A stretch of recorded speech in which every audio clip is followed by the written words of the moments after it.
Reka amakuru yacu nyakomereze hano mu gihugu cy'u Rwanda mu karere ka Gasabo mu murenge wa Kimironko nk'ahazwi 12 habereye impanuka ikomerekeyemo abatari bakeya ndetse bamwe banitaba Imana. Reka ngaruke mbabwira yuko ngiye kubanza kwamamaza iyi video yasohotse kuri Kidasamura TV Rwanda. Nyuma y'ino video ndababwira imva n'imvano, ese hakomerekeyemo bangahe mw'ino mpanuka, ese abapfuye ni bangahe. Reka dutangire dutya. Nabikunda n'ikindi gihe cyose niba yibakira akagenda akabashyira ibintu byanjye, ibintu byose twenda ndagura akagurisha akabashyira ibiryo nateka karo akabashyira none n'ibifangara kubakeye aratufasha aratubashyira. Cyane njya kwibaza uramugore ntabwo uri kumureba wajye ukabimubaza. Ubonye njya okay nje hano njye kwibaza umugore kandi ubonye hari uwo mvuye kuzamurara hasi kaza kunjye nje hanze mufatire. Namugore we yambwiye ko atanye ikintu ushoboye mu rugo wawe. Nyine umva nyine nkubwiye nyine ceceka gato umugore wanje wamumenye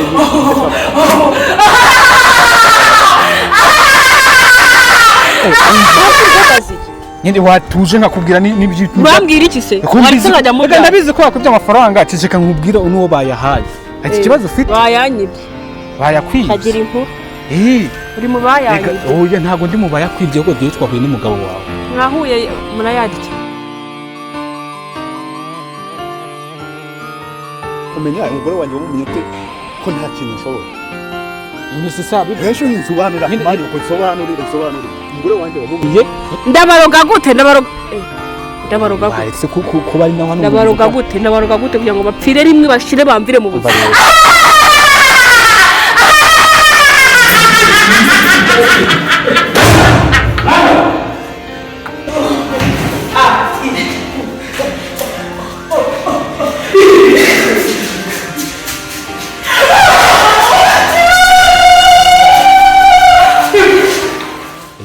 Nimba wayikunze izasohoka ejo saa 6 zuzuye z'amanywa.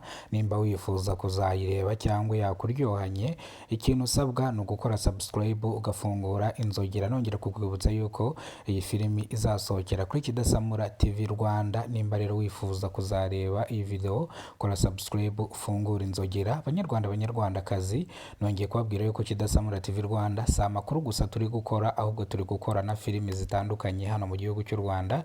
Turi gukora filimi zirimo inyigisho, turi gukora filimi ushaka kureba watandukanye n'umugore ugasubirana n'umugore, turi gukora filimi ushaka kureba uri mu ngeso mbi z'ubusambanyi z'uburaya, ubwo buraya ukaba wabuvamo, ndetse n'uburyo wakwiga gukoresha agakingirizo. Bivuze ngo izi video turimo turazikora kugira ngo zibafashe nk'abanyarwanda kandi natwe zidufashe. Ngayo nguko rero reka amakuru yacu tuyakomereza hano mu gihugu cy'u Rwanda mu karere ka Gasabo mu murenge wa Kimironko ahabereye impanuka yarijije abanyarwanda benshi. Iyi mpanuka yabereye ahitwa 12 ndetse ikomerekeramo abantu 5, nta n'umwe wigize upfira mw'ino mpanuka. Gusa iyi mpanuka yari imodoka iri mu bwoko bwa Coaster yagonganye n'imodoka iri mu bwoko bwa Rava4, byagonganiye hano muri zebra crossing impande ya kano gahanda gatambika kajya Kigali Parade, niho izi modoka zakoreye impanuka. Ngayo nguko rero amakuru yacu yibyiriwe mu mujyi wa Kigali. Reka tuyasubikire hano turaza kugaruka n'amatangazo atandukanye hano mu gihugu cy'u Rwanda. Nimba bwo bwa mbere ugeze ku muyoboro wa Kidasamura TV Rwanda, kora subscribe ufungure inzogera kugira ngo uzajye ubasha kubona amakuru mu gihugu cy'u Rwanda kandi yizewe. Kidasamura ni ihuriro ry'ibiganiro bitandukanye hano mu gihugu cy'u Rwanda. Ushaka kutujoininga watwandikira, ushaka kuduha support watwandikira. Nongera kubibutsa ko itangazo twashyize kuri Kidasamura TV Rwanda dushaka abakinnyi binjira muri filimi nyarwanda, tumaze kubona abakinnyi 15 ndetse turabura abakinnyi 5. Bivuze ngo iyi filimi izatangira cyangwa amaseri yayo azatangira gusohoka mwakora kwezi kwa 11. Niyo mpamvu twarimo turokirita abakinnyi. Iyi filimi muyitege izaba yitwa Umutima Umenetse, aho umugore acunaguza umwana utarowe mu rurimi rurambuye cyangwa mu mico ya Kinyarwanda aba yitwa mukase. murakoze cyane, Imana ibarinde ibahereze umugisha, ubuzima buzira umuze, cyane cyane mwe mwakoze subscribe muraba agaciro, ibyo tugezeho ni mwe tubikesha. Abo bantu 5 basigaye mwiyandikishe hakiri kare kugira ngo iyi myanya itaza gushira. Kwiyandikisha ni ubuntu, kwinjira muri filimi zacu ni ubuntu, nta mafaranga bisaba kuba ufite umutima ndetse n'ubushake